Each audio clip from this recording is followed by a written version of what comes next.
Welcome to This Explainer. Today we're diving into a world of intense secrecy, high-stakes deception, and literally unprecedented protection.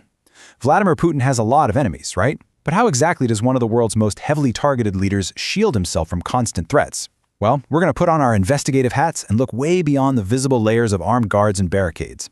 Specifically, we're going to examine the really compelling evidence around office decoys and body doubles. We're uncovering the extreme, almost cinematic security measures of the Kremlin, measures that tell a much deeper story about the Russian state and its leader. So how do you actually protect a leader whose ultimate defense mechanism is unpredictability? We usually picture security as, thick walls and heavily armed special forces, and yeah, those are absolutely present around the clock. But the true nature of his protection relies on something way more complex. We're talking strategic chaos, moving fortresses, and brilliant illusions. Let's look at the baseline of the security apparatus just to understand the sheer scale of what we're dealing with. Okay, let's dive right into this baseline. Take his primary vehicle, the Oris Senate limousine.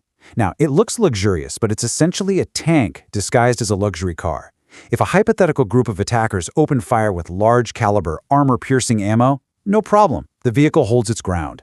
Throw a grenade, the fuel tank is totally secured against fire and explosions. The tires are fire-resistant too, and get this, even if all four were completely destroyed, the car remains maneuverable and can just keep on driving. And despite its massive armored weight, it packs a 4.4-liter bi-turbo V8 hybrid engine that hits 100 kilometers per hour in just 12 seconds.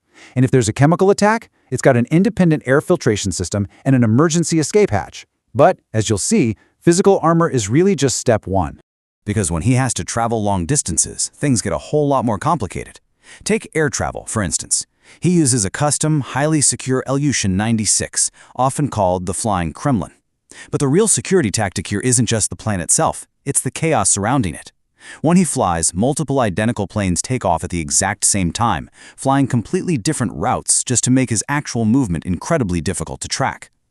However, as investigative journalists from the Desir Center point out, planes can still be tracked by sophisticated adversaries. And that vulnerability?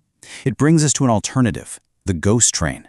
It's heavy, heavily armored, and entirely missing from all official railway schedules. It runs on secret, purpose-built tracks and stops at private, hidden platforms. And thanks to leaks from a Russian company that specializes in custom rail cars, we actually have a glimpse into the bizarre reality inside this off-the-grid ghost train. It's not just a bunker, it's a sprawling, heavily armored luxury compound on wheels. Because it's so heavy with all that armor, it actually requires 6 axles instead of the standard 4.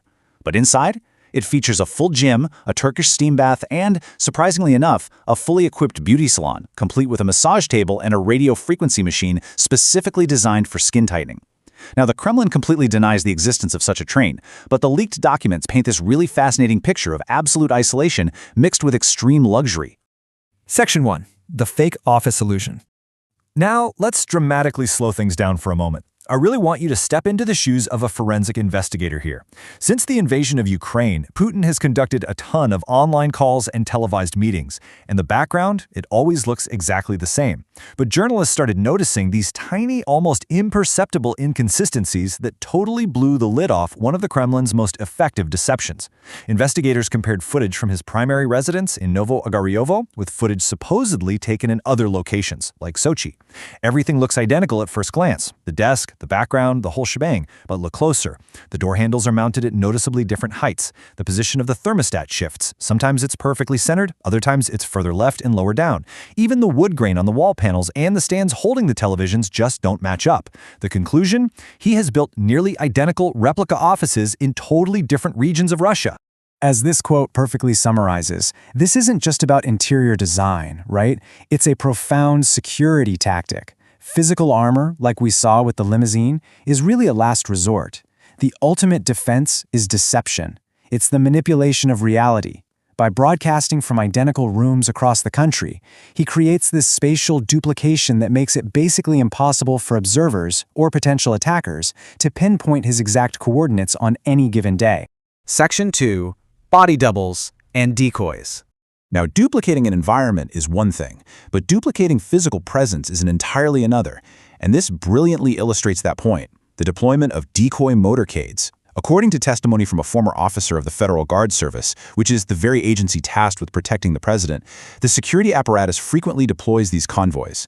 They'll take a fully secured, heavily guarded motorcade and drive it super conspicuously to an airport or a secondary residence.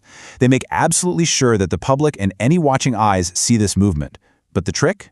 The car is completely empty, where someone who vaguely resembles him is placed inside just for the cameras.